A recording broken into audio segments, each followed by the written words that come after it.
Greetings, everyone. Welcome back to a new episode of What's in Your Cup. I'm your co-host, Mark. And I'm John, your host. Yeah. Thank you for letting me do the intro. You're welcome. It's going to be a rare treat for our listeners. You know, maybe we should make it a challenge to those who are the first, 100 listeners of this episode.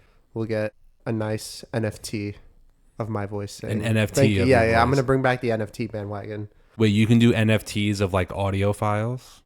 Now we can. Now we can. Now we Interesting. can. Yeah, I'm copywriting that. I'm copying Gary V. No. You need to do the whole like emailing yourself a copyright. Yeah. Yeah, we're gonna copyright document of this. we're gonna make NFTs of audio recordings. That's gonna be the next big hit. We're gonna just pump and dump Hell it. yeah. It has to be like a funny ass sound effect or something, and then we just Sweep. like like all those like free sound effects that people use for YouTube videos. Yeah. Now you have to pay for those. Yeah, and if you want us to make a new recording, like if let's say you buy the NFT and you want to change it, you just send us the certificate that you own it, and we'll change it. Hell yeah. Big brain. Yeah. Gotta write that shit down. All right. Well, for this episode, we were talking about it earlier, and we were thinking about discussing this for a while, but now we're going to do it for this episode. Since me and Mark both went to Catholic school, we thought it would be a good idea to discuss our childhoods, growing up around the Catholic school system, since there's like a lot of stories to talk about. Yeah. And I think it's also really interesting because not a lot of people, they have their perceived notions of Catholic school, what Catholic school is versus what Catholic school should be versus what it is. And, for those who may not know or who, let's say, may have children and want to possibly send their kids to Catholic school, I guess this episode can be kind of like a nice glimpse into the life / possible life of a former Catholic school student. Yeah. So, because it's not just all that you see on TV, or the stereotypes with the priests and everything. It's not all like that. I know that you definitely have a much more interesting take because technically speaking, you went to Catholic school all sections of your academic career, for your entire academic career. Yeah. Up to my bachelor's degree, I was in Catholic school the entire time. And I went to a public university in New York. And so it's just it's kind of interesting to see how how I guess our views in college in terms of how Catholic school influenced us may differ. But we went to the same grammar school. It's a great grammar school. But we're not going to name it. We're not going to name it because we don't want to be sued, but or sue for defamation. But yeah, it's really interesting looking back because we went to a very nice school, in terms of physical, appearance wise, but it was also a very small school, and arguably you can say a lot of the kids who went to our school ended up being sheltered. Would you say? I definitely say so, yeah. Yeah. John has some good opinions about this. Yeah, because I remember, especially after we graduated grade school, I remember so many people that we knew just kind of went off, did their own thing, and were very, we're still good, on good terms with most of the people that we graduated with, right? Yeah. And then it just went such different paths. I don't know. I think some of them dropped out afterwards. Some of them had a couple breakdowns, Yeah, I definitely believe that there's a period, and generally it's after high school, when you're more or less raised, and I'm not going to say Catholic school raised us, but when you're raised in that type of sheltered environment and you go to university or trade school or just some form of once you leave that environment, you are kind of lack of a better term, thrown into the wild where now you can do anything you want. You don't have to wear a uniform. You don't have to speak a certain way. You don't have to act a certain way. You don't have to go to mass. You don't have to do, and there's this, for one segment of people, there's this like rebellion to that. Because I do believe Catholic education has some drawbacks, but at the same token, though, I do believe there is a segment of people who have their negative experiences with Catholic education and kind of apply that as the norm. That there's like, people who have like a really unreasonable amount of hatred towards Catholic education. And those types of people, the people. Yeah, yeah. But yeah, like that would be one of the main points I would want to push to our listeners is that Catholic education, regardless whether you're Catholic or not, it is a very simulated environment, that everybody dresses the same way. Everybody has to more or less act the same way and stuff like that. Yeah, well, that's just the whole, well, it's going off of the whole, like, we're a community aspect. We're in all one big family, so we all have to go through it together. Yeah.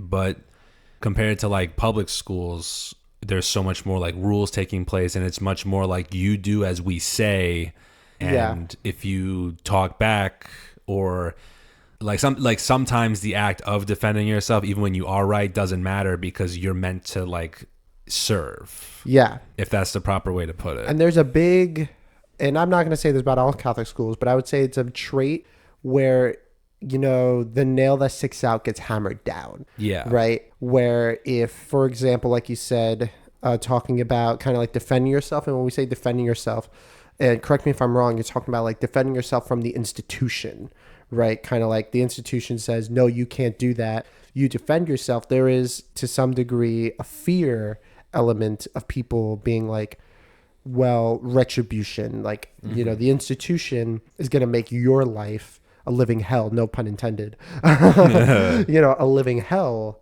to, I guess, for you trying to stick out, because like you said, community and, is above all else, right? The community is more important than the individual. Well, if you remember during grade school, one of the biggest problems, at least in my opinion, was that whenever one person did something wrong, the whole class was punished for that one action, even though they're not responsible for that and it's not their problem. So it's like, let's say one person was acting out in class, not paying attention to the board or whatever it was.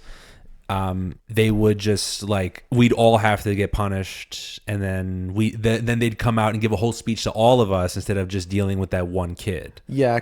Correction, for our grammar school, it was definitely the men that were punished. Yeah, they didn't punish the girls. Yeah, they never punished the girls. Yeah, only the male students got punished. Yeah. Whereas it was, well, unless it was like a group act, but most of the time, if they were all like in a setting, the boys would get punished harder. Yeah, and it was so crazy because it definitely plays into like, gender roles and all of that. Yeah. But yeah, like the idea of like community punishment, I would say, is a big thing. Or like anytime we would go to lunch, they wanted us dead silent in the cafeteria, but there's like 100 of us in there. And the whole point of getting lunch and recess is that you spend time with your classmates, you unwind, you eat. But like if you talked too loudly, they would end it early, throw out your food in the garbage, and then you'd have to put your head down on the table, like with your hands over your head. And be dead silent for like 40 minutes while they berate you and say like what a terrible child you are and how you're not good at what you do. And what's crazy about this is like you're like between the ages of 8 and 13 years old going through this. And it happens to the younger ones. Yeah, but I'm talking about, I guess, if you're like in middle school or whatever. So these adults who monitor these lunches, like I know with our grammar school, I remember my dad brought me tuna fish sandwich. For some bizarre reason, he thought I loved tuna fish. I think I just ate it once, but I'm not a huge fan of it. Or I like it in small quantities now. And I remember I didn't really eat it. Like I was eating it a little bit, but I'm not going to name her name. But she comes up to me and she goes, "Why didn't you eat this tuna fish sandwich?" And I'm like, "Oh, don't really like it." And she goes, "You know that it's a sin to not eat this tuna fish sandwich because there are children starving in Africa." And Yeah, trying to make you feel guilty. and I'm like 10, maybe 11. I'm just looking at her. I'm like, bitch, I'm not eating this tuna fish sandwich. Yeah, like you can't force And me to eat she, it. like, yeah, didn't allow me to go out and play or anything until I ate this damn sandwich. And I'm Yeah. like, I don't like this sandwich. I kind of almost start crying. Like, I was just like, what is going on here?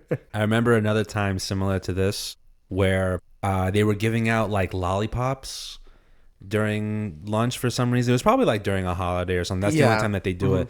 But like literally they gave us out candy, and then like maybe 5 minutes after they did that, they were like, throw it out for, you can't take it out onto the field for recess. Yeah. And I was like, we just got it. That doesn't make any sense. So like, why are we not allowed to eat? So then I took mine outside with me because I was like, I just opened it. I didn't even taste it yet, and you wanted me to throw it out. So I took it with me to the field, just like to hang out while I was talking with people. And then one of like the security people that would like, because they have to have the staff watch over us while we're playing, right?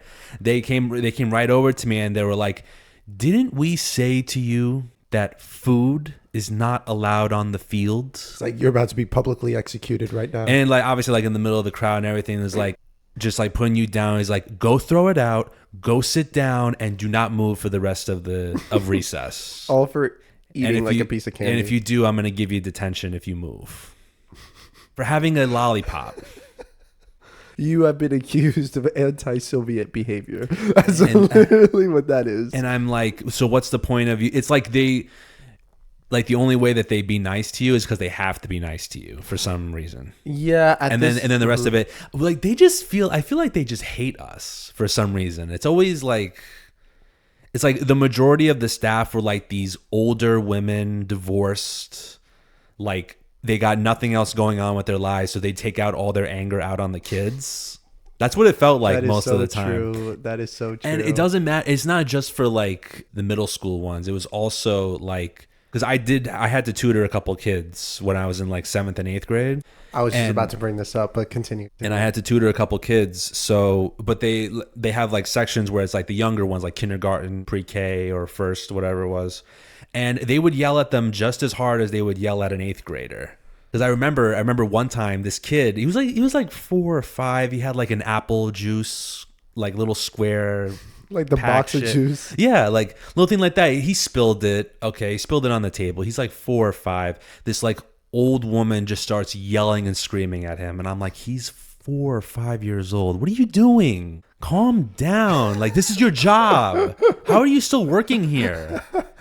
And nobody would say anything either. Yeah, so this is like an after school program because I was one of those, like, you know, the school day was usual 8 to 2 or 8 to 2:30. My dad, he worked with the city of New York, so, you know, he would come at like 6. Sometimes he had a late job, so he would be like 7:30, but they weren't allowed to leave until the last person left. And I was always the last kid there. I hated being the last kid. I even hate it today. I guess that's where it stems from. And what happened was that they come up to me and they're like, call your dad. Gave him his phone. Call him. He's not picking up. They're like, call your dad again. Call your dad again. And then they would be, why aren't you like going home? Why aren't you going home? And then when my dad would walk in, to be like, hi, how are you? Yeah, they put on the show. Are you trying to? And I'm just sitting here. I'm like, trying to act like you didn't just yell at me. you didn't just ago. like press a 6-year-old. Yeah, because they hate their jobs. That's why. They hate their jobs. They got it because a friend brought them in or something like that. Yeah. And that's another thing that, yeah, I'm glad you brought that up. Nepotism is a really, Absolutely. and I would just say in the broader private school world, not just Catholic schools, but nepotism is a really big the Nepo kids always got all the awards, always got all like the special treatment because, you know, like one of them was the teacher or something like that. Yeah. Or like one of them was in the admin or donated a lot of money to the school. Yeah. A lot of like, because we also had like fathers and mothers clubs. Yeah. Which was just like, who basically did everything because the admin was so small that those clubs did everything. And if they led those clubs, they got whatever they wanted. Yeah. So if you are thinking of having a child or you already have a child and you want to bring them into Catholic schools, join those clubs. If you're a parent, you're going to have so much clout over these small Catholic schools because, like what John said, if you the admin is super small. So if you walk in and you take on the roles of a lot of what admin would be, like you said, you're gonna have so much influence. So your kid, I'm not saying I condone this at all. This is not an endorsement. This is just an observation. Big difference. You know, if you are in, let's say, the mother's club or the father's club, you will have increased leverage. So your kid may get, allegedly, air quotes, preferential treatment, or, you know, stuff like that. Yeah, or they'll know not to hurt this one too much because their parent works for the school. Like, remember what's crazy? And I think you said this a couple of months ago, of how we had to supply the school with supplies. We had to pay so we paid tuition, and obviously, like, we're kids, so we don't know about this. We had to pay tuition, right? But along with tuition, you also had to bring school supplies for the administration. So you had to bring a certain number of, like, reams of paper. You had to bring in colored pencils. You had to bring in markers. You had to bring in art supplies. You had to bring in pencil cases. The families had to buy the school their own supplies because the admin didn't do it. I never did that shit. And it's like also because, like, some of the admin were also nuns. Yeah. Who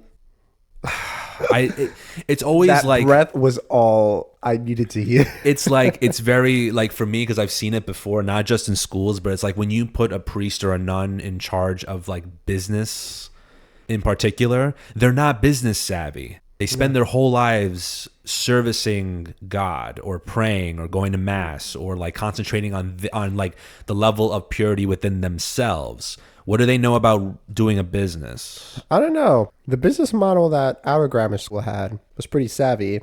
Think about it. They got all the tuition. They don't got to pay any out-of-pocket costs for the school supplies. And on top of that, they have free labor in the form of mother and father clubs subsidizing their admin costs. So yeah, that's but business savvy. anyone outside of that community, or anyone who could look past the charm of, like, the Catholic community, Catholic school community, will know that this is, like, a scam. I'm being taken advantage of. Yeah. Like, and I'm paying you, like, extra because it's a private school. Yeah, and there's a big, I guess you can speak more about this more than me, but there's, like, a big social pressure to get involved in the school from, like, the parents' side, not from really because they make you feel guilty because they're like, why aren't you joining a part of our community? Because I don't want you to force me into this community because I'm already paying you. That's how to teach my kid. So it's like, I don't have to do that if I don't want to. Yeah, that's what my dad did. Like, our grammar school literally sent me letters to bring to my dad, like, addressed to him, like, please join, you know, the Fathers Club, or please join this organization that helps run these fundraisers and blah, blah, blah. And my dad is like, I give these people X amount of money a year. Like, leave me alone. You know, I am not, after a long day of work, I am not driving my ass to this grammar school to do what, more work for free? Are they paying me? No, it's for free. Like, all the events, like the spring events, or, like, whenever they had, like, a little fair thing with, like, games and stuff, like, you don't get paid for that. You just have to participate as part of the community, quote unquote. Yeah, it's just, so from grammar school, what would you say are the positives, or, you know, if there are any positives for you? I think that I think from an academic standpoint, most, like, because it's also a private school, so, like, academically, Catholic schools are more inclined than public schools, at least in my opinion. Yeah. But while you're also learning, like, while also getting, like, higher academic standards, like, you are gaining, like, forms of discipline. You are, like, kind of maturing at a younger age because you have to follow the rules, and then, like, they teach you about, like, all, like, the stories in the Bible and things like that. So it's like that impacts you in a certain way. But it's also like you're not allowed to defend yourself because the people that are teaching you, and this is on multiple levels, if the people are teaching you, it's their job to guide you. So it's like I can kind of be your teacher and your bully at the same time, and you can't say anything about it because then and then if you are one of those parents that stands up and says, I don't like the way you're raising my child, the response will be, well, we're not just treating your child like that, we're treating the whole school like that, because that's how the community needs to be disciplined. But like they do go after some people harder than others, obviously. Yeah. They're not going to admit it, but they do. They and I remember like just actions like that constantly, where like you're constantly being berated as a form of discipline, like where abuse and discipline are the same thing. Yeah. And that it's like, yes, they're children, but at the same time, it's also like poking a bear, like a sleeping bear, over and over and over again, waiting for it to wake up and attack you, which did happen once, if you remember. It was back in 8th grade. All right. For the audience. So I'm pretty sure we talked about this another time, but do you remember in 8th grade, we were all in the cafeteria. It was like closer towards graduation, and we're all just hanging out for a little bit. But then after graduation happened, no, not after graduation, after that day ended, they brought us all into like one of the 8th grade classrooms and just started like berating us over and over again about like how despicable we were that day because one of our friends was sitting alone in the cafeteria. Yes. And it turns out that he was just tired. He was literally because we also went up to go check on him, because so what happened was our friend of ours, another guy, was sitting on a separate table in the cafeteria by himself, and he was like sleeping. Yeah. So obviously, like, okay, let's go out to him and see if he's okay. We asked him like, "Are you good? Like, how come you're sitting all the way over here?" And he just responded with like, "I was playing MW3 like until like 3:00 this morning. I'm so tired. I just want to sleep." Like he didn't want to. Yeah. Somehow he got it, and he was playing it all night, because he was like a Call of Duty kid. Somehow he was amazing at Call of Duty, like compared to all of us. You remember, know who you are if you're listening. Yeah.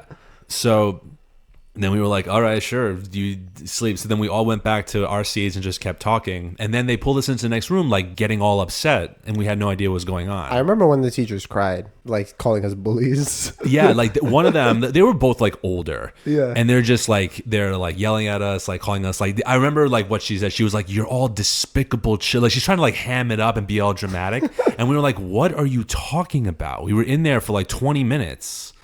And then they bring up the fact that it was our friend who was sitting by himself. "You just left him by himself. You weren't there for him. You didn't support him. We thought this was a family." And literally, like, do you remember people started like slamming their desks, like yelling at them? Like, "No, that's not what happened. You're lying. Like that didn't happen." And they started slamming desks, like they were about to like bum rush the front of the classroom with these two old women. I swear to God, they were just about to bum rush these two old women, because they're like, "You're just making this up to attack." Like that's how high the tension was. Yeah. Because it's like it happens on a daily basis. Like, you're absolutely right. And then eventually, like, you poke the bear enough, it's gonna wake up and it's gonna lash out at you for bothering it, right? Yeah. And that's what happened. Because then I remember, like, after that, they didn't bother us until graduation, because they knew that they went too far. Yeah. Because they forcefully like make you feel guilty, and they forcefully, like, as a form of discipline, like guilt is also part of it. Yeah. And like, if you're not good enough, so that's why we have to constantly put you down, because that makes you stronger. Like, no, you're just bullying us. You're just power tripping. Yeah, because you know that you can get away with it, and you didn't get away with it this time. And that's when, and then after graduation, it was like, now they act like nothing ever happened. And I ran into a couple of them, because I would go to like the Morris Park Day parades. Yeah. And they lived around that area. So I'd see them a couple times, and I'm just like, I'm so tempted to just call them out in the middle of the crowd. But like, it's like, "Hey, blank, fuck you." Yeah. Like, it's like you just kept like, it's like, I don't have very many fond memories, because most of them are just dealing with your shit the entire time, or like trying to be a kid but not allowed to be a kid. Yeah. Yeah. So going from grammar school, how would you say your experiences in the Catholic grammar school education prepared you for the Catholic high school education? Was there like differences culturally speaking? You know, was it more looser, stricter, you know, stuff like that? I'd say a little bit more strict. Well, academic wise, it changed because, like, obviously a bit more advanced education, but at the same time, it's also like trying to train you to think about like these ideas of Christianity or Catholicism in a larger mindset. So it's not just about, because like in grade school they just taught you like the stories from the Bible, telling you like this is what happened, and then they take like the stories from there, or they go like more in depth and be like, what do these stories actually mean? A more philosophical approach, or like in a theological approach. You're right. Or like this moment that happened in the gospel. Why is this important? What does it represent? What's the theme? Like they teach you how to write papers and things like that. So that's where it got to. But then the rules were a lot more heavier. So because when you get to high school, Catholic high schools, they expect you to act like an adult. Because if your parents get involved, they kind of shun you out a little bit. Like, oh, you're a pussy, or they'll like, be like, why are you getting your parents involved? It's because you're not listening to me. And also, that's, I feel like, a power trip as well, because there's that authority figure, like, I'm here, you're down here. Yeah. And as soon as you get your parents involved, the power dynamic becomes more equal. Yeah. Because you have your parents who bring money to the table, and now money talks, people walk, you know. And if you bring your parents to the table, that power dynamic starts to shift, because again, you're 14, 15, 16, even 17, sometimes, 18. And we like to think we know everything, but you really don't. And if you're, faced with, accusations, let's say, of like plagiarism or stuff like that, and the administration is just hell-bent, they're not going to listen to a teenager. And like you said, if you bring your parents in, the power dynamics shift, but, the institution, and I think this is just more also in private schools in general, but the institution will, like you said, like look and be like, why are you bringing your parents in? Like, you can't fight this battle on your own. Yeah, they pull that all the time. Yeah. I saw that all the time. And then but what bothered me a lot in high school was that like some people, like either faculty or admin wise, they put on like this show, they did these speeches like, we're here for you, like the family speech, the community speech again, and then you go to those people because they say that they're going to help you, and then they just like basically in like you believe that garbage? In the kindest way possible, like, get the fuck out of my office, like go do it yourself. That's basically what it means. Yeah, I know. And you have to obey because the rules are a lot more strict. So then when you get in trouble, like there's not that much would go on, because students knew that like some offenses can get an immediate suspension or immediate expulsion. You don't get to defend yourself. They just get rid of you. So if you mind me asking, like if you could remember or like what would be like some offenses that would be like immediate suspension or expulsion? Like fighting, or like having drugs on you, having weapons on you. Wow. I think like any direct attempt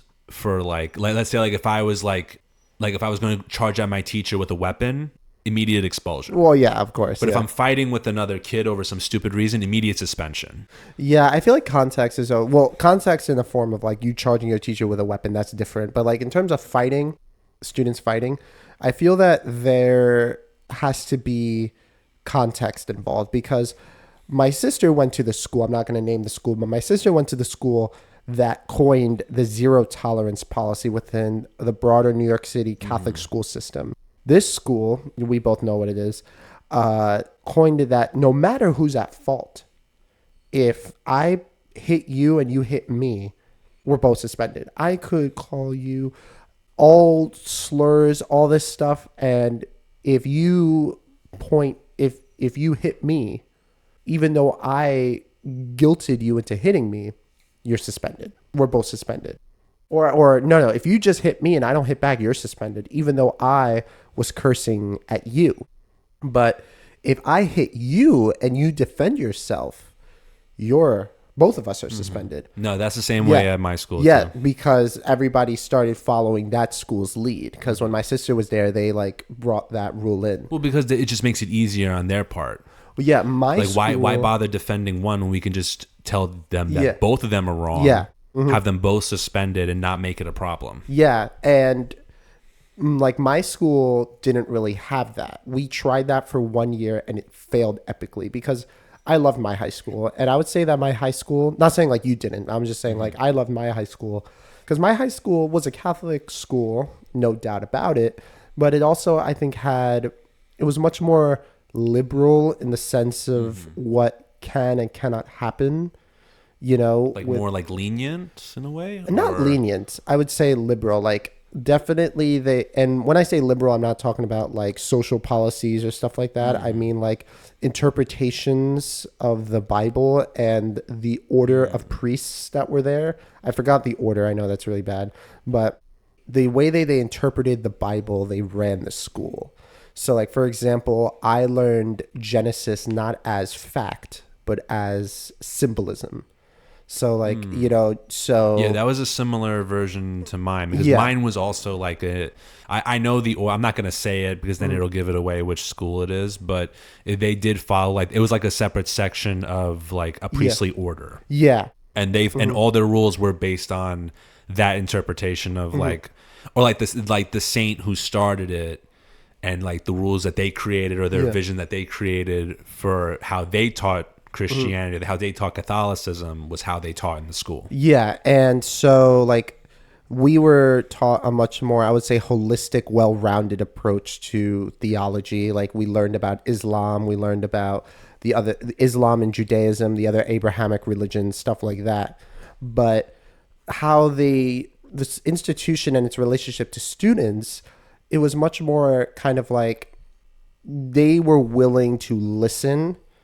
And so for that 1 year where we had the zero tolerance policy, it did not last because people fought, And if you're acting in self-defense and if you have, because my school is pretty big, if you had 100 people say, yeah, everybody saw Mark punch John first and John was just at his locker, why should John get suspended? And parents came up, all this stuff. Yeah. And so they got rid of that, and then they brought back like, this like context. And also my high school, I would say, was pretty strict with appearance wise. So for example, the school that I went to was majority Black and Hispanic. And at the time, this was the rules. Now it's no longer the rule. And at the time, you couldn't have, so for example, like Black and Hispanic men who had more of like the curlier tight curl hairstyles, they couldn't have designs in their hair. I don't know if that was similar with your institution. For mine, it was you couldn't have your hair grow past your collar because you had to wear the school uniform with the blazer. So if it grew past the collar, you had to get a haircut, or like you couldn't have facial hair until you were a senior. Yeah, like so. My school, it was your hair cannot cut. Once the minute it touched your ears, you had to get a haircut. To the ears, not even towards the collar. No. So I was on the football team, and a great friend of mine at the time, not going to name his name, but seniors were allowed to, if they had an 8th period free, they were allowed to leave and like come back if you had a sport. Right. So we were doing football. So, him and I decide, hey, we're not going to grab lunch. We'll go to the library and then we'll grab lunch before practice. So we leave, and we come back. Right. And what's insane about this is he had gone the whole day without being seen by the deans. The whole day. And the dean, he had a hairstyle, like a style on the side of his head. Not really crazy. It was like lines, right? Like they took the clippers and made lines.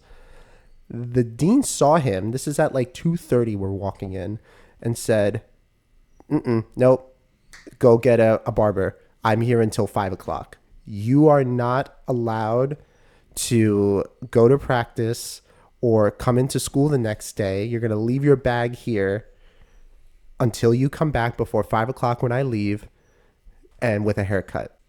Wow, okay. Yeah, like if you had facial hair, what they would do is they would take the school ID, and if you were a guy, they would take it against your face. And if it made a noise, then you had to get it shaved. So you had to buy a razor and some shaving cream, and you spelled out the word Gillette, and that's how many days of detention you had. Wow. Yeah. I remember the story went that if the deans at my school caught you with facial hair, they would pull you out of class. They like intentionally, like they'll wait for you to be in the class, pull you out so that all your friends can see you getting in trouble, drag you to the bathroom, give you a razor blade and shaving cream, and you have to shave in the school bathroom. In front of them? Well, they'll wait outside while you're shaving until you finish or something like that. But that was never proven. No one I knew actually knew of anybody who had to go Like do an that. urban legend? So that was kind of like the urban legend that like that's what would happen to you, but it never happened. Obviously, it never happened. They probably just gave you detention and then like sent you home and be like, no, this better be clean shaven by the time you get back here tomorrow. You know, I remember I had pretty long hair, so a lot of guys were pretty smart about this. Is that there was a very popular hairstyle. It's like the undercut. So they would have very almost skin fade all the way high. And then they would have super long hair, right? And they would have it in a bun, right? And the deans just infuriated the deans because technically on the books, hair didn't touch my ears. They found like a loophole. So the deans found a loophole because, you know, the guys would be like, oh, the girls can wear hair in ponytails. Why can't the guys, right? Like, you know, this very legalese. This is very like legalese. And the deans basically would wait for guys because for those who may not know, having your hair like really tight back, you get a headache. So what they would do is they would wait for guys to like rearrange their hair. Wait till it falls. And the hair would fall and they'd be like, big, big, big, hey, you know. He's Mark, like, I got you, got here. your ass. Mark, come like, over here, right. you know. You got to go get a haircut. You got to go XYZ, bing, bing, bing, bing, bing, bing, bing. I had one of my best friends. Oh, I wish he was here right now. He would tell you about how his hair is very tight coiled, right? It has body to it, but how the hair is that his hair would fall like right up to his eyebrows, like barely hovering over the ears. Yeah. But it would be very coiled. So like if you pulled it all the way down, it went down to his like shoulders. Right. But it was kind of like a perm a little bit. Like, I like it was naturally, but yeah, think of it like that, like a like perm. curly like that. Yeah, okay. and it would infuriate the deans because the deans are like, there's no way that this guy is like finessing the system like this because he had the skin fade and he like, you know, I love him, but it kind of looked like a mushroom. You know, it kind of looked like a mushroom. But yeah, you know, I'm trying to like visualize it in my head. Yeah, and it was like maybe 2 centimeters from his ear. Yeah. And he would like, when he was going up the stairs, he would be so careful if he was going in front of the dean's office because they were just waiting to have a reason because he was like, all the guys who had like their hair in a bun, he was like their Mockingjay. He was he was like, you are the symbol, fight the good fight, like fight for all the fallen soldiers. I volunteer as tribute. Like fight for all the fallen soldiers who had to get their hair cut. Like, yes. So the deans, he made it all senior year. He made it. Never got caught once. Never got caught once. Did you get detention at all? Oh, I had prolific detention. So in my school, you had 2 tiers of detention. You had real detention and then you had late detention. So if you're listening and you're in the admin of my school, you have to stop incentivizing lateness. So what do I mean by that, right? So real detention is like you really fucked up, right? Let's say you got in a fight, you talked back to the teacher, you didn't shave, like all those were with the hooligans. Like you had your full hour and a half detentions. Then you have the late detention. So the late detention is basically anyone. So my school started, you had to be in homeroom by 8:30. So whether or not you came in at 8:31 or 10 o'clock, because anything after 10 o'clock, you're absent for the day.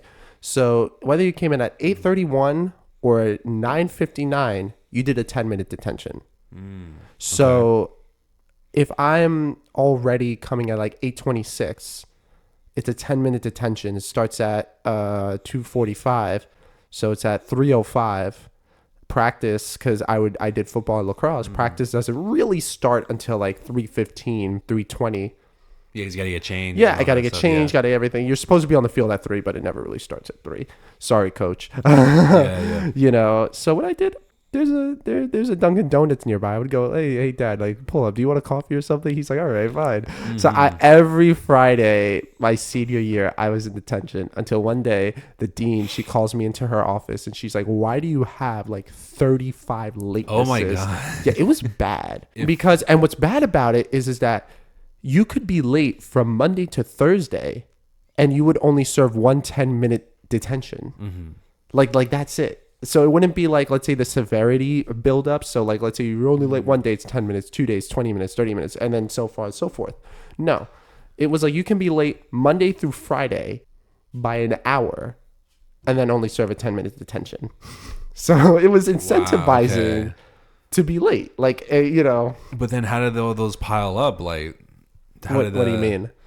You said there was like 30 something latenesses. Yeah, so I would be late, like, you know, Monday, Wednesday, you know. Wait. So Monday. does it count as does a 10-minute detention count as a full detention, or is Yeah. it? So you had 30 detentions Yeah. and like, you graduated. yeah.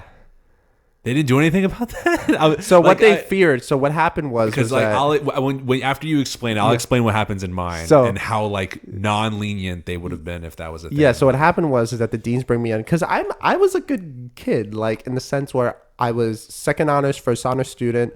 I never talked back. I never I didn't make my teacher's life a living hell. Actually, I was so chill with my my senior homeroom teacher that we had an agreement where if it was 8:29, I would come in with my Dunkin', and also with her Dunkin' Donuts, my homeroom teacher, I would sprint. I'm talking about sprinting, right up to the homeroom, go right into homeroom, stand up for morning prayers, and then she would allow me to, air quotes, go to the bathroom, and I would actually go to my locker and pack for the day, right? So that actually happened a lot. But I had she was like, you just got to bring me some Dunkin'. She had a really weird order. She had black coffee with 4 raspberry shots. I know, but that was her order. That actually sounds pretty good. I want to try that. That was her order. And I like raspberry. I want to try that. But she was just like, what happened was the dean, right, brings me in and was like, if you are late one more time, I'm pulling you, because I was the captain of the lacrosse team. I'm pulling you from the lacrosse team. You're not allowed to practice. You're not to play games. Because I was one of the better players, so my coach would have freaking hung me by a flagpole, and you're not going to prom. That's what scared me, was prom. Oh, shit, yeah. That and the lacrosse team, too. Yeah. So those two really scared me. So I started coming at 8:20, and I still got to Dunkin' and everything. But so I was late maybe a couple of times after that, but they were sparingly, you know. And I think my final tally for that year was 40 latenesses, 45 latenesses. Damn, that's crazy, dude. Yeah. Because in my school, 20 detentions is a guaranteed suspension. What? And then 25 or 30 is an expulsion. Oh. Yeah, or you get left back. So wait, so there's no 2-tier system? So if you're late, or let's say you punched a kid in the face, you're in the same detention? I think there was a point system. If you showed up late, you'd get a couple points that lead, and then 5 or 10 points would lead to a detention, but most of the time it was just a straight detention. Oh, that's interesting. Okay, I know that system. Let's say if you were late because of something that was completely out of your control. Yeah. Let's say my parent was driving me to school and then we got into a car accident because this drunk driver came in or something something that you cannot possibly avoid. Then it'd be okay, we'll give you a point. Yeah. But if you showed up late because you were just showing up late, it would be a detention.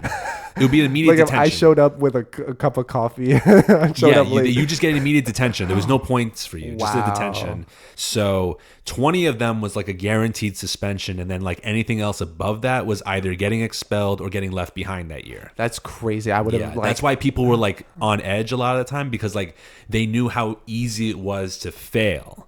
That's how they kept kids in line. Crazy. Keeping kids in line was easy because you could fail so much more easily than you could succeed. See, what my school did was they kept everyone in line by just straight fear. And what do I mean by that?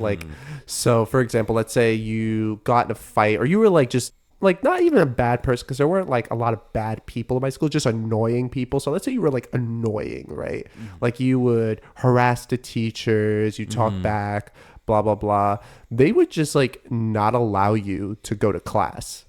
So you would still have to come in, and you would sit in a room for an entire day. I'm talking about solitary confinement type stuff, that you would just sit and just watch paint dry. And people were this is so boring, right? No phone, no books. You get zeros every day that you're there. I can see why that could work. And you're just sitting there. And especially just, for our generation, because we're so attached to our phones and technology. Imagine being left alone with your thoughts for longer than an hour. Yeah, and you would have to stay until 3 o'clock. Even if the school day ended at 2:45, they'd be like, you can go home. See you tomorrow. That scared people. Like, Yeah. I know that sounds really crazy, and like all the boomers, like, oh, like, you know, you like just not being able to talk to anyone. And also it was like public shaming because their offices were like clear, like you could see into the office. So like everyone walking across the hallway would just see you like in there. Or also for the ladies, you went to a single sex school. Yeah. But I went to a co-ed school, and if the ladies got caught rolling their skirts, so I don't know if you kind of like, it's kind of self-explanatory, but basically they would like roll their skirts up because the skirts, and I'm gonna complain about them for a hot second, Flynn and O'Hara, but I got beef with them. But the skirts would like go really low to like all like, Yeah, because they want to cover up as much as they can. so they would roll them up. Would it get like caught on shit? Yeah, and what's crazy is girls would roll them up so high to the point where they had to like hold them down while walking upstairs. I'm like, that's a little crazy. Yeah. But anyways, if the deans caught you with that, they bought an adult jumper like the grammar school girls wear, like the jumper, and then you would have to wear that. Oh, wow. So that scared a lot of girls at my high school because like I think only one had to wear the jumper for like the week.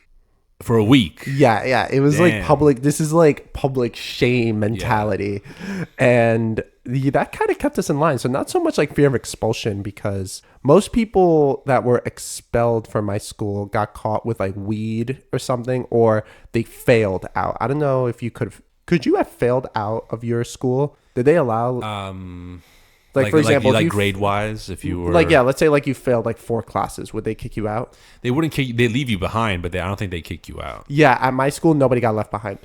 They were like, you're gone, you have to leave.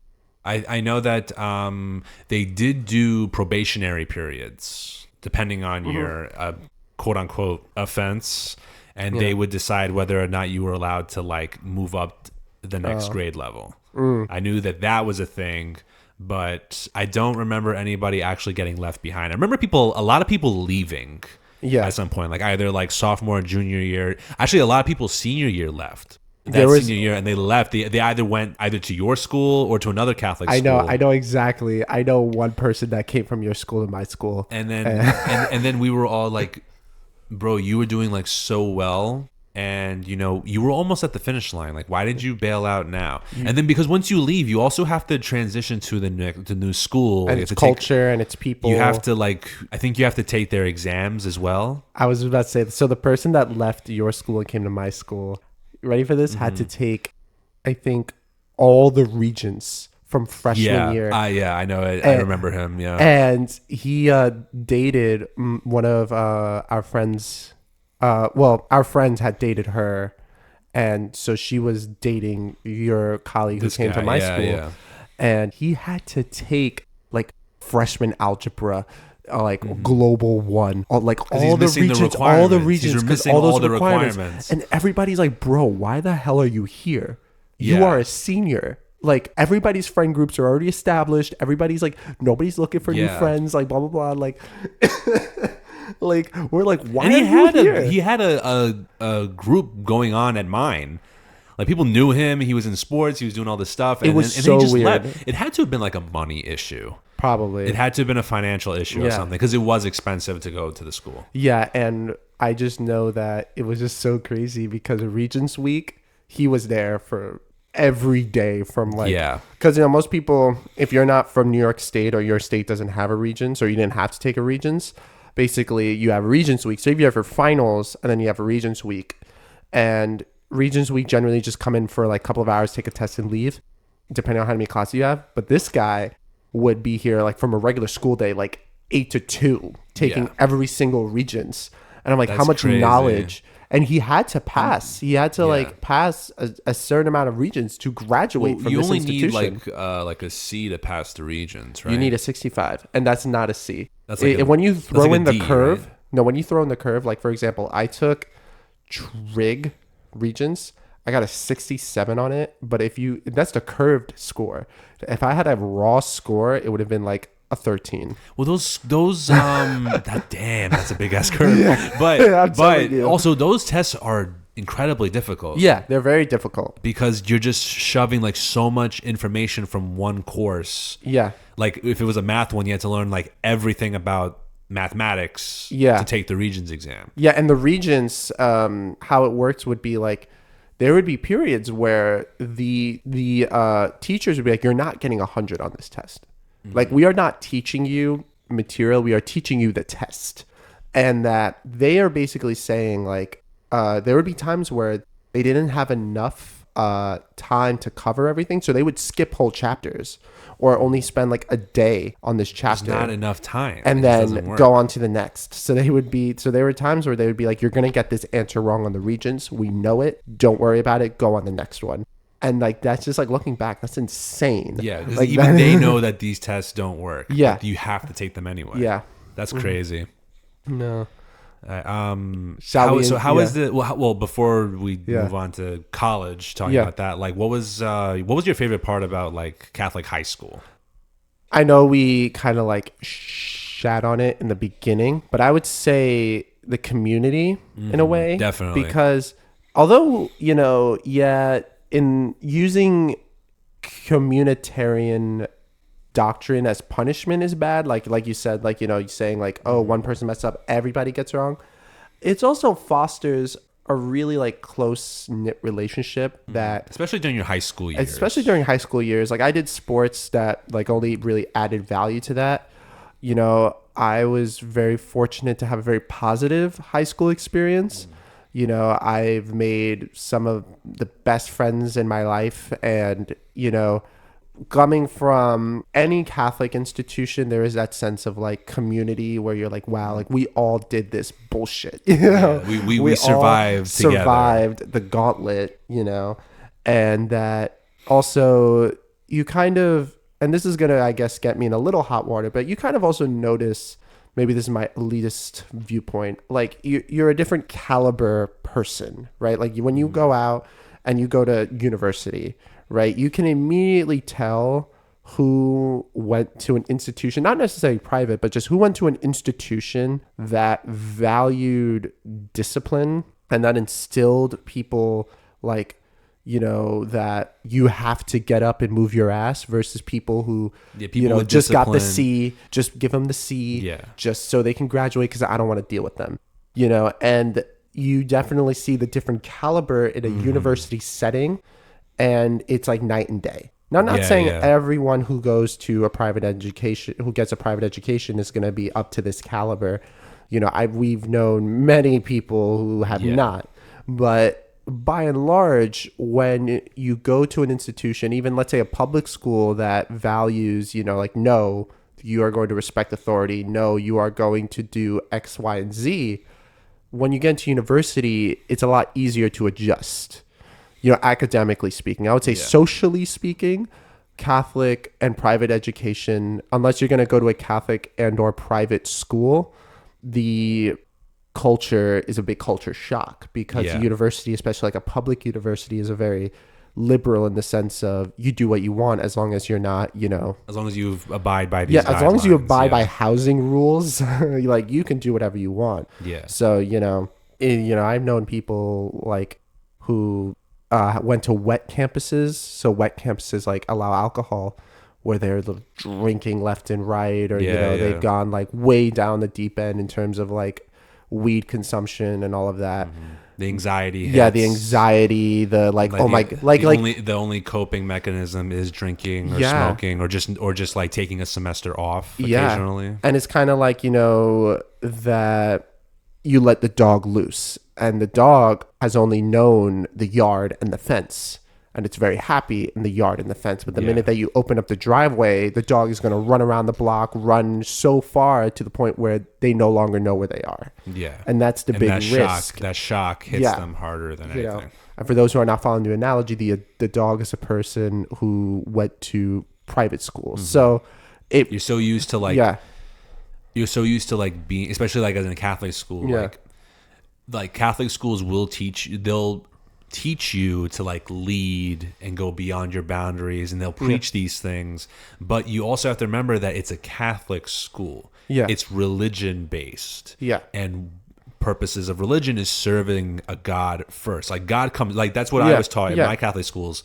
God comes first. It comes above your family, it comes above you, it becomes above your habits, your dreams. Yeah. He comes first. So that's where, so they give you this like service mentality where it's like, yes, we want to preach to you that you have to be a leader, that you have to be the guy going out there making differences. Yeah. But you're also being taught in the same way where you're supposed to learn how to serve and be a little bit more obedient.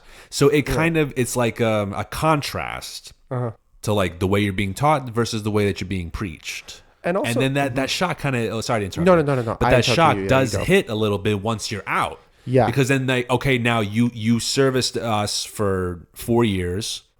Good luck. You're out and about. You're on your own now. It's up to you. What do you do? I don't know what to do. I'm used to being told what to do. Now I have to do it all myself, and it's like a shock. It hits you. It's like, wait, I can be myself now. In like your own headspace, you can be whoever you want. Yeah. You can lead the life however you want to. And some of that does hit people a lot harder than others. Yeah. And they end up like, going down a much darker path. Yeah. Like my university that I went to. Actually, before we get on to the university points, let's do the drinks. Oh, yes. Because we are an hour in. Oh, wow. Yeah, we've had a long discussion. So this drink is not very hard to figure out because I made it themed specifically for this episode. Just by looking at it, you're already going to know what it is. And I did bring a little something extra just to kind of bring the Catholic aspect into it. Yeah. So go ahead. Tell them. So what we have here, we have a red wine and some Brut. For those who may not know, this is in symbolism of the body and blood of Christ. So the red wine and the bread is for the Last Supper, where Jesus gave his blood and body to his disciples, to his apostles. You're right. Ooh, I'm not Catholic, so I get a pass. All right, true. But so the apostles, and before he was betrayed by Judas, and like that whole and the rest of the gospel story. But so then I figured because we were talking about this, and I do have red wine in my house, I was like, you know what, let's bring a little bit more symbolism into this episode. And you know what's you recognized it right away. So it was like, you know what's crazy, and you're gonna like laugh so hard about this. All of grammar school, and I think it was 3rd grade that I got caught. Was so from kindergarten all the way to 3rd grade, when we would have mass, I would be like starving. So I pretended to be Catholic to go get the Eucharist. What? Wait. Yeah. Hold up. The Eucharist is just a tiny little wafer that wouldn't even satiate you. It's just like, I can feed You're myself. gonna tell me like 1st grade me gave a shit about that? So they would have the priest, come in and you have to like, hold up your arms. Yeah, and I'd be like, body of Christ, amen. You eat it. And I'd be like, you were just hungry. I was just so hungry. And I remember 3rd grade teacher, she comes up to me, pulls me aside actually. She's like, what church do you go to? And I'm in 3rd grade and I'm like St. Benedict's, right? And she goes, okay. The next day, pulls me aside. She goes, I called St. Benedict's because apparently that's her parish, bro. Oh, damn. That's her parish. I thought I was so slick. And she was like, I don't see you going to mass every Sunday. She's like, I don't see you going to mass. And I asked the priest if he ever like met this kid or this family. He said, no, he doesn't know you. And then I had to come clean. I was like, I'm Presbyterian. I go to a church right by my house. Like, I'm sorry. I was just really hungry. So she was like, that is a sin. You can't do that. Yeah. Blah, blah, blah. Like, that's disrespectful. Again, like putting you down, even though you're like a 3rd grader. Bro, I don't know if you knew this. I guess this is now me just reliving trauma. We were in the same class, 3rd grade. Yes, we Remember were. when she would call us retarded? Yeah, she called you a retard. Yeah, she was like, Mark, are you a retard? Because I didn't know my 9 times 9 tables. Which was like basic shit anyway. Even But- if you didn't know about that. Yeah, because she would have you stand up and go like, "What's 9 times 7? What's 9 times 8?" Yeah. So I would get up right I up until remember like that. 3 or 4, and then I like failed in front of the whole class. She's like, "Are you retarded?" Well, again, this was like third grade. It would have been 2008, 9. 2008, 2009, which is the perfect time to call a kid a retard because you Oh can my actually get God. away with it back Yeah, then. now I'm surprised if she'd be still working there, or I she don't think probably she would is. be I so gagged in the sense of like. I don't think she is actually. I think wow. because I Well, don't know if she left or got Yeah, fired. it was but- probably the latter, but yeah.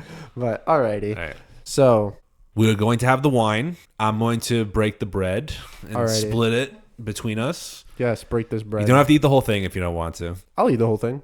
right, hold on. I'm gonna do it right now. Alrighty. And you know, John, in Protestant faiths, so whether it's Presbyterian, Episcopalian, Methodist, I forgot the word for it. You could probably look it up. Is they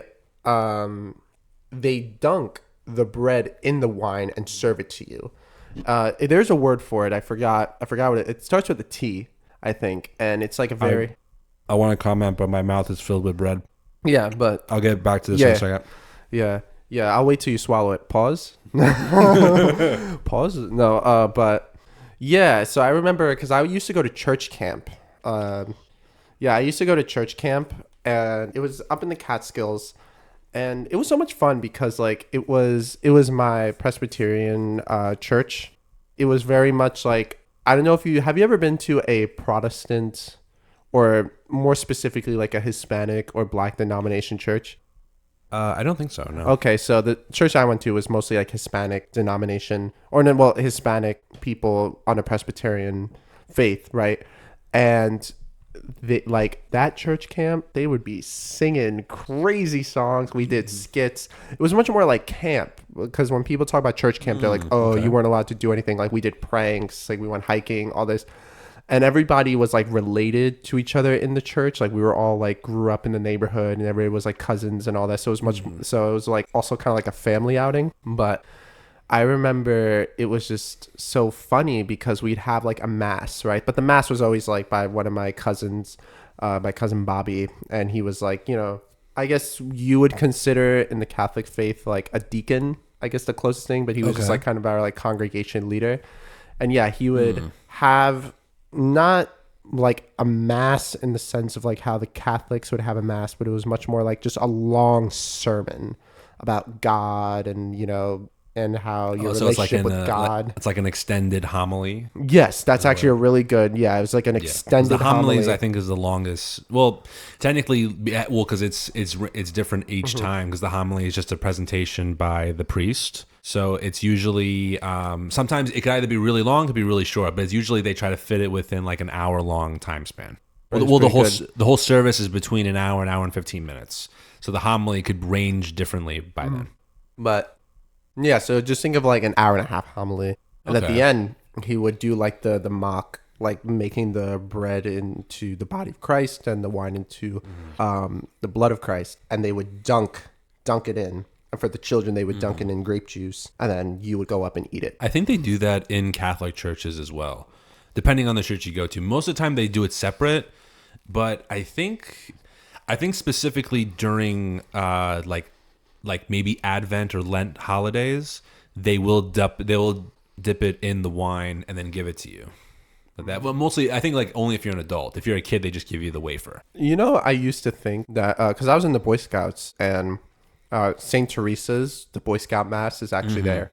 So I used to think I was chosen to like kind of be an altar boy at one of those masses, even though again I'm not Catholic. So it's like okay, because I was just like, all right, fine. But this was after my pretending to be Catholic to eat the Eucharist days.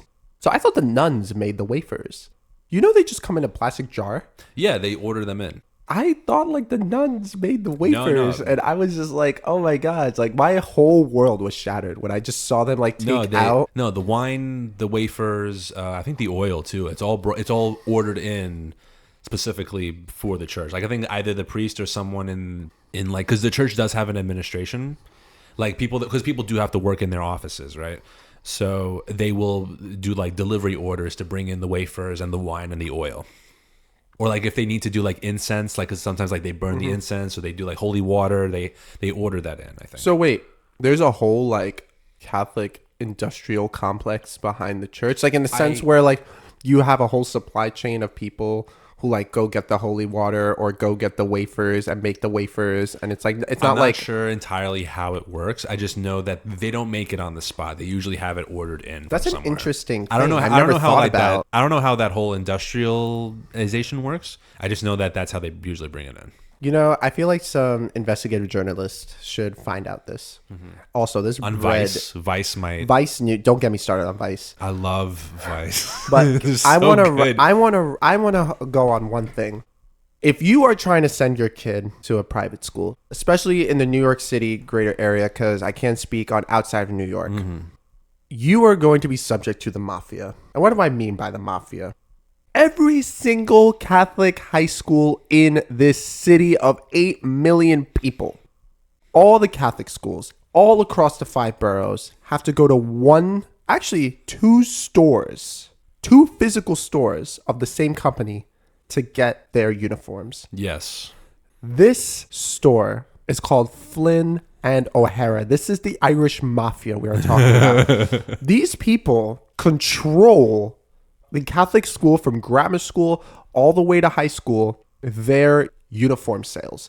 And you have to order from Flynn and O'Hara. You have to, because if you don't, the school will send you home. And each pants are like $60. Each shirt is like $40, $50. It's like you're spending Because it has the a lot Flynn of O'Hara money. tag on Yes. it to check it. Yes. So That's how they get you. So I used to work at Flynn and O'Hara my sophomore year of high school.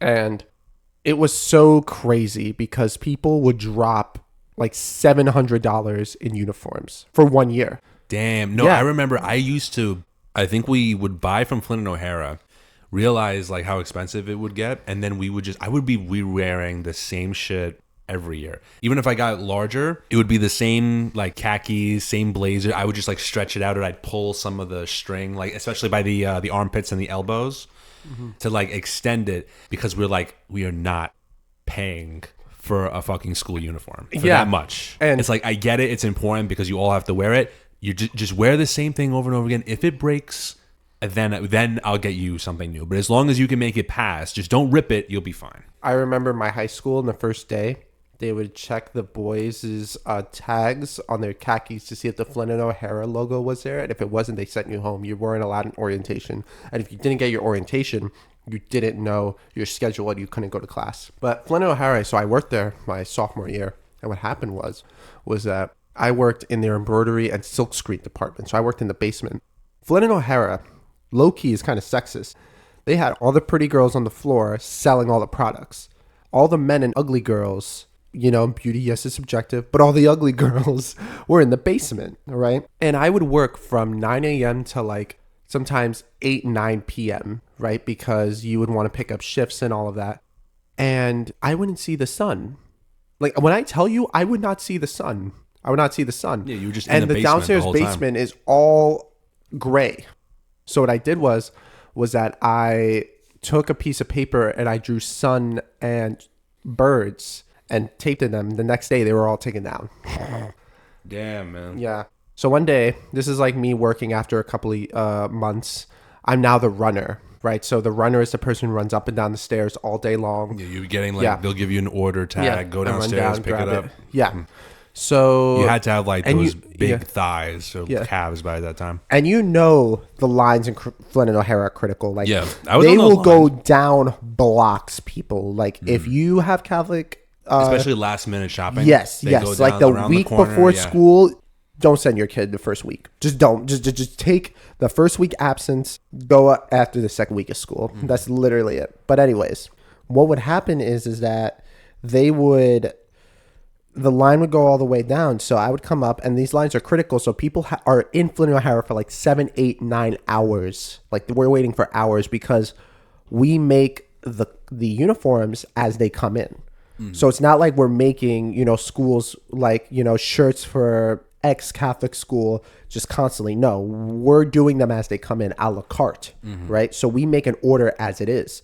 So if you order the silkscreen department, your silkscreen clothes will come in really quickly, but your embroidery clothes are a separate shop.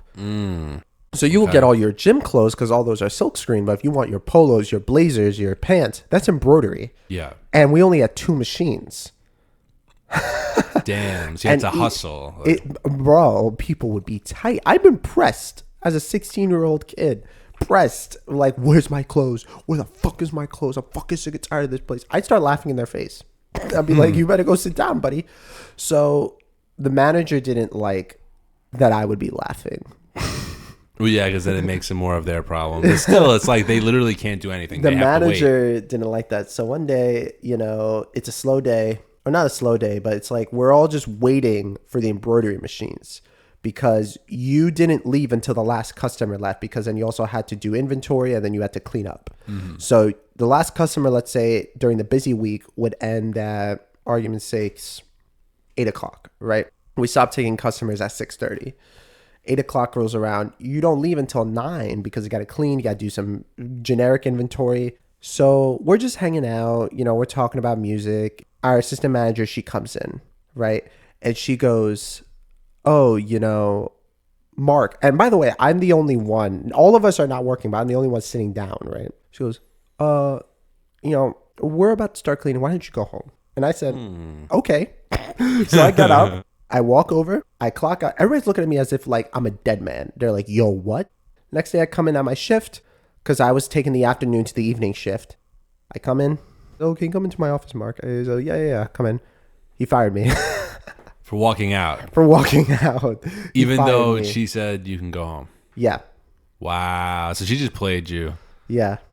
She was like, I want to get rid of this kid. Yep. So that's what happened. Bullshit. Flynn and O'Hara is bullshit. The government needs to step in and break this mafia. This is organized crime. I'm telling you, they wreck in millions. Because if you don't, so like, for example, if your Catholic school is in Staten Island, you have to come to the Bronx, because the Brooklyn/Manhattan store, I forgot which borough it was in, they only do like 1 or 2 schools. Specifically, it's specifically meaning they got more money. So like, let's say you live in Staten Island, you got to come all the way up to the Bronx to get your uniforms. That's crazy. That is crazy. Before we move on to the college part of it, I never said my favorite part. So I definitely enjoyed high school a lot more than grade school, but at the same time, I also loved it was similar in ways, like authority wise, it was very similar, but because it was high school years, the community aspect, the discipline, and also having a little bit more respect also, because like most of the time, like, yeah, you can feel that like the authority figure kind of taking advantage from time to time because they know that they can. You can feel that a little bit, but also at times there was also a little bit more respect because there was more expectations and you had to deliver a little bit more. You had to prove yourself, which I actually like. I felt that respect at times too. So I enjoyed that as well, but the community aspect is felt much more in your high school years than in your grade school years. 100%. So that's definitely my favorite part. I enjoyed high school a lot. It had its ups and downs. Of course. Obviously, there's a lot of like things, a lot of other things that like I'm not going to go into discussion for because it will be here all day. But I ended up really enjoying it for the most part. And, I still have very fond memories. Maybe it's just Stockholm Syndrome, us too. Maybe. But so for the final segment. You did not go to a Catholic university. I did. Yeah. So I stuck with the Catholic stuff all the way through my bachelor's. And the college experience as a Catholic school student was much different than high school. Yeah, like did it even feel like you were in a Catholic school, to be honest? It felt like a Catholic school in an official sense, where it was like the way that they presented themselves, the way their PR team made them look, the way that they would hold events was done in a bit of a Catholic fashion because they had to be. They have to represent their own, section of Catholicism. You want to know what's crazy about my university? So I went to a very like strict state university in New York, very strict. And our freshman graduation, like to become official members of the school, we had a priest that blessed the class at a public university. That does not feel. I feel like that would get a lot of heat. We thought we were like did they deadass get a priest and where he's like, you know, do it? I don't know what you call it, but he has like the little Is it like the thing, incense burning inside, and doing he's like going no? like That's a this. blessing. That's a blessing. blessing, like blessing Like the good fortunes to you. Yeah, that's a religious blessing. Yeah, and we're like, and there's like Muslims in the class, and they're like, but That could get you into a lot of hot water, especially at a public university. but nothing ever happened. Even at Catholic universities, they do say in advance, even though if you're not Catholic, you do not have to participate in. No, like we're going to do this, but you don't have to participate in it, or you can if you're, or even in like in high school, like if you're attending like a mass. If you're not a part of it and you don't need to accept like the blessing or the Eucharist, just put your hands up to your shoulders like in an X formation, and then we'll give you like a separate like good like luck good to fortune you. blessing. No, this was like everyone stand, everyone's getting this. We don't want to hear jack that shit. can get you into a lot of hot water. Yeah, especially if you're not. Well, was this a Catholic priest? This was a cat like had the whole I forgot what Like the garments black are called. garb with the white. No, had like the decorative garment. Was it what color was the garment? I think it was yellow. Like yellowish gold with white. Yeah, that's a Catholic priest. Yeah, and it came out like bing, bing, you know. Yeah, that's not. They shouldn't have done that. That's actually that can get you into a lot of hot water. Yeah, I'm very surprised by that. So when I was in Catholic school, you have to. It's mandatory to take like philosophy courses, theology, some religious texts as part of like their core curriculum. Yeah. But their core curriculum was also being taught by people that some of them that were not Catholic at all.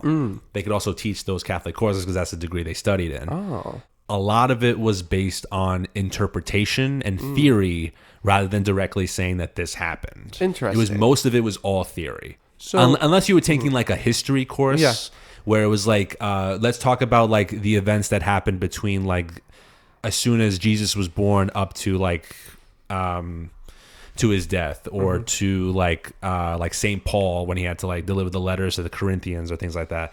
Like they would talk about like those events where they're like, okay, these parts happen, let's analyze this. But most of the classes where they're going through texts, going through theory, Interesting. and the way you write it in your paper is like you have to come up with like a thesis paper or like a topic about this type of thing and why it was like this. Quick question, because they did actually talk about this my freshman year in high school. Did they ever talk about, I forgot what it's called.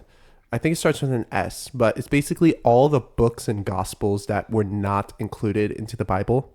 So like, there was a teacher, I will never forget him. He was super cool. Still teaches Is it there. like most like Old Testament books? No, cut out? like New Testament. I'm talking about. So there's a Gospel of Mary, right? That this is like the Gospel of Mary, that it is That did definitive come that up. she wrote it, right? Because Mary didn't die. She died of natural causes.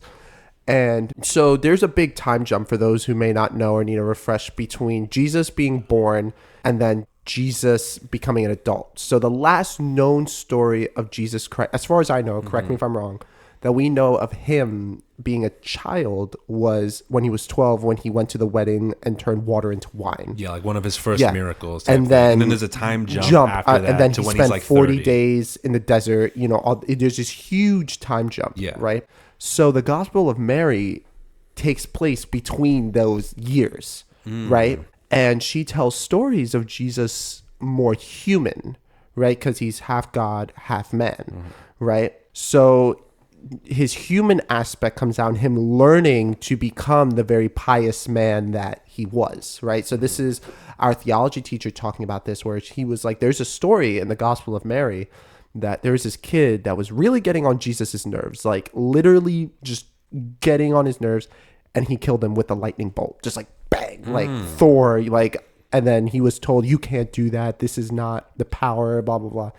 And like him learning to become, because like you said, there's this time jump between he's 12 and now he's in his 30s, and all these years are just like, we as Christians don't know, but the Vatican has all of these gospels in the Vatican that are not, air quotes, authorized to be in the Bible. There are books that have been taken out of the Bible because it didn't fit Their like, narrative. their narrative for how the Bible should go. Yeah. So I do believe that especially in Old Testament too, there are Old Testament chapters that the Vatican has taken out. Really? Yeah, like going as far back as Genesis, they've Really? taken out. Yeah, they've taken out stuff from there too. Did Whereas like stories about like angels coming down and interacting with humans and things like that. Really? Yeah, it's you can like it's you can Google it or go on YouTube. Oh, wow. Like people have tried to like find them, but like then you have to go into the Vatican and find it, which they're not going to let you do, right?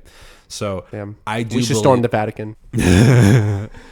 Pretty sure the Vatican's got more security than the Capitol building. Yeah, you're so right. We're not going to make They it. got the Swiss Guard. Let's not. So I don't think in my school, I don't think it was ever brought up. Really? I would Yeah. think like in your institution there would have, or like I It guess was like probably they would have brought brought up it in up. passing, but not as like a general academic. Really? I thought there would have topic. been like a course. No, it was just that the religious text. I had to take a religious text and context class, Uh-huh. and it was just about. They talked about like parts in the Bible, and then they did a shift like halfway through where they did like Protestant texts, like the 95 interesting. Theses and things like Yeah. that.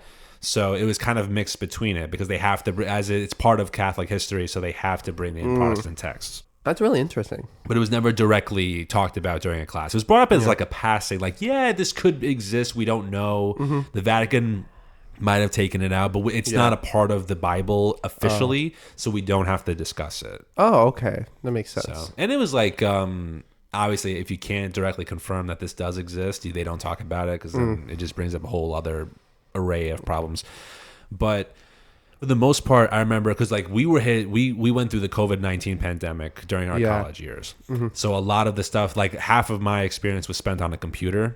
So like the Catholic, during that time, the Catholic aspects had nothing to do with the COVID-19 pandemic. They took that, at threw it all. out the window. Like they would do like these emails, like we're like hopes and prayers for you Yeah. that we get better and things like that. But like there was no obviously there's no requirements. You're not allowed outside your house. Yeah. So the most that I did like they held events in the they held like masses and events like that. They And have, live streamed it. They have like charity events for like the church and things like that. They do all these things, but not in the sense where it's mandatory that you have to go. It's more like, oh, we're having this event here. Why don't you come join us? Yeah. That type of thing. Whereas in grade school and high school, you had You to go had as to join, mandatory or you get in trouble for not going. Yeah. So definitely in college, like, yes, the school is based around Catholicism and ideology, but it's not forced on you. Like you do have a choice in the matter. You know what's really interesting is if you ever, I'm so surprised I never did this. Have you ever seen what a biblically accurate angel looks like? Yes, I've seen those videos. They are like horrific to look at. Yeah, like it's just like It's like I could scary imagine almost. being because that's the whole point. It's like you're in Well, awe. you're not, like you're not supposed to be able to conceive what an angel actually looks like because Yeah. they're beyond you. Yeah, They're they're like creations of grace and like God and everything Yeah. like that. So they're not human.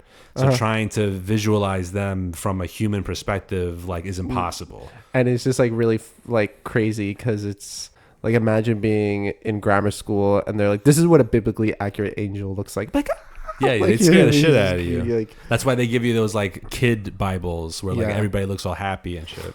yeah, like I know. And imagine being this is like imagine being like prophet or like in the Bible where you're given like God is talking directly to you to write down these things or like whereas like the people that wrote the gospel, the people that wrote the books of the prophets and things like that, Yeah. they were inspired by the word of God or the teachings of God. Yeah. And were influenced so heavily by him Yeah. to write these things, and they're taking and those writings are taken as legit. So like especially in the gospel sense, like those people had to write down everything that happened in their lives and all the messages and all the meanings. And then imagine like they have to be the one guy that's contemplating like Yeah. the spiritual existence and then writing it all down. Kind of like drives you crazy thinking about it. Yeah, it's very interesting, and it's like I think looking back and just looking at what I was taught regarding the Bible and Christianity, it was a very like well-rounded approach. Like I know some Catholic schools are very more strict, but like my Catholic high school is a very, I guess that's why I say like more liberal approach where they taught things as symbols and the importance of symbols. And yeah, I just remember that freshman year where we spent like a week talking about, how the Vatican operates, right? And, Like there was a story. It was, I forgot, but it was also in a Netflix show called Elias Grace, right? And I haven't heard of basically, this one. So. well, there's a story of this woman who more or less is like, accused of being this like, more or less like a whore, right? And Okay. it kind of like just how all of these religious men are like, haha, you're a whore, and they all envy her, they all lust for her, but then God like kind of just kills all these men, right? Hmm. And that was never brought into the Bible because it's kind of like, oh, God can kill you. Like the only story that we definitively know that God killed people was the Great Flood. Correct me if I'm wrong. Like he ordered, what was it? Abraham to kill Isaac. It was Abraham, right? That to kill Isaac, but it never happened. Well, that as a test of faith, and then Yeah. Noah for the flood, and then there was like Samson when he went to go kill all the Philistines. Oh, I forgot Then about that. like the Old Testament was more of like a wrathful interpretation of God Yeah. in those events.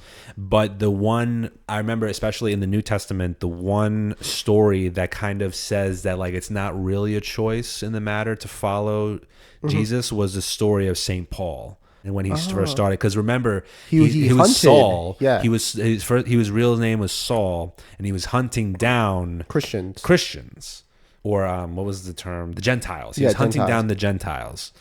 But in his attempt to hunt them down, he was struck down blind off his horse as he was going to Damascus. And he was like, why do you persecute? Jesus was like, why do you persecute me, Saul? After everything I've done for humanity, for God's people. And he blinds him for 3 days. So it's like this person who was like a murderer going after people, he didn't have a choice. He was forced into serving God or he wouldn't get his sight back. Yeah. So the idea being is that like, it's like one of those stories that makes you question, like, because like all the other it's like all the other teachings were like you follow him based on choice free will. Free will. This one wasn't. Yeah. But then you also have to remember that a lot of the stories, like God can be cruel too. He wiped out the planet once in a flood, thinking that there was no hope in saving us. Or did you, or what is it, Joan, or what's the story? The story of Joe or Joan? Job.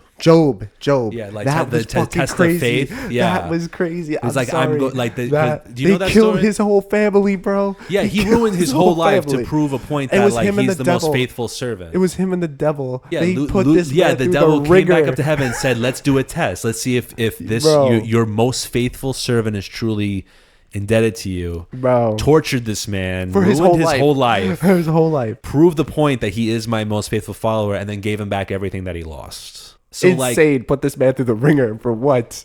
yeah, just to prove the devil wrong. Just as like. In a lot of these stories, like Old Testament, like in the Old Testament, God can be cruel for like the sake of humanity. Yeah. So yeah, but I'm sorry, we were getting off to what was the topic again we were talking about? We were just not finishing up, but just like talking about university, and then we kind of like went into like this biblical, like story. Yeah. Stuff.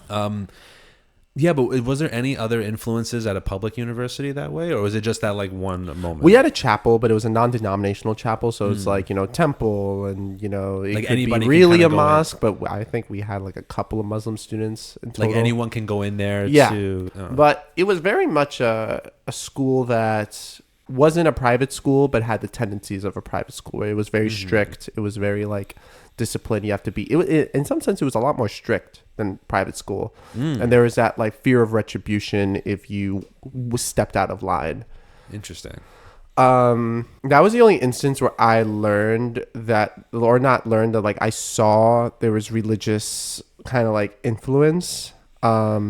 But yeah, there was never really like a religious pressure, but there was always a societal and cultural pressure to conform. Like conformity was very much pressed, Like more at obedience, this school. like for the sake of like. Obedience was like not questioned. That if you Yeah. stepped out of line, so let's say like you had alcohol, you could be restricted to the campus where you weren't You're like allowed to leave. You're like on lockdown. You're on lockdown. You're not allowed to leave. And, I loved my university. Again, like I did sports, I got involved. Like I loved my university. I had a job on my university. I wouldn't trade it for anything. But it was very much like that nail that sticks out gets hammered down. And it's like, we're going to, because their whole idea. But not in a religious context. Not in a religious context. More for the sake of conformity. Yeah. So they would be like, we're going to break you down and rebuild you in our image. And you had the choice because you didn't have to go down that road. You could have gone another road because we had two separate programs. But, for the program, like I chose that route because, I kind of wanted to test myself. And also I went to Catholic school, so I was already ready. So, Yeah, you were ready for like you were able to handle the brunt of it because you've been taking it your whole life. Yeah.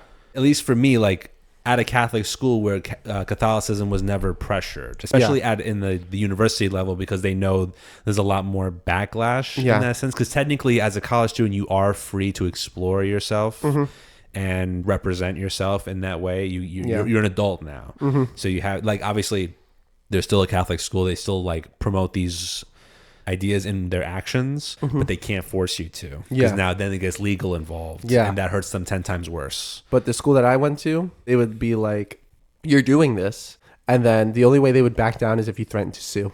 That happens all the time. But that's the one thing today that really gets a school, because then they can get hurt horribly afterwards. From a Catholic point of view, it wasn't really that forced. It was more like, because also I was so busy just trying to make like my connections in my career field, trying to get a job, things like that, and trying you didn't to really, like notice it. I didn't really notice it. I was more just like very free. Like I had a lot of like, they don't really hold you down. It's more just like like obviously there's school rules, there's like guidelines for the campus and things like that. But from a Catholic religious point of view, you really don't feel it. It's kind of like, because they can't. Technically, they can't. So you don't really feel it. It's around. You can see it around you, but it's like you can step away from it and not feel that social pressure. Yeah, like you used to in grade or high school. It's kind of like a Catholic LaCroix. It's like there, but it's not like there. Yeah, it's the like flavor it's is like there. we're here, but you don't have to be here. Yeah. That's your thing. All right. All right. So now I'm definitely going to call it for now. This was a great episode. This was a great episode. It's also our longest running episode. Record. Yeah, we're going on much longer than usual. So I am going to cut it off here. It was a great discussion. Maybe we'll continue it on later on from like old stories. Yeah. But for now, thank you everyone for listening. Please subscribe to our YouTube channel. Share it with your friends, your family members. Follow us on Spotify and all of our social medias for upcoming content. Thank you guys so much. We'll see you on the next episode. Au revoir.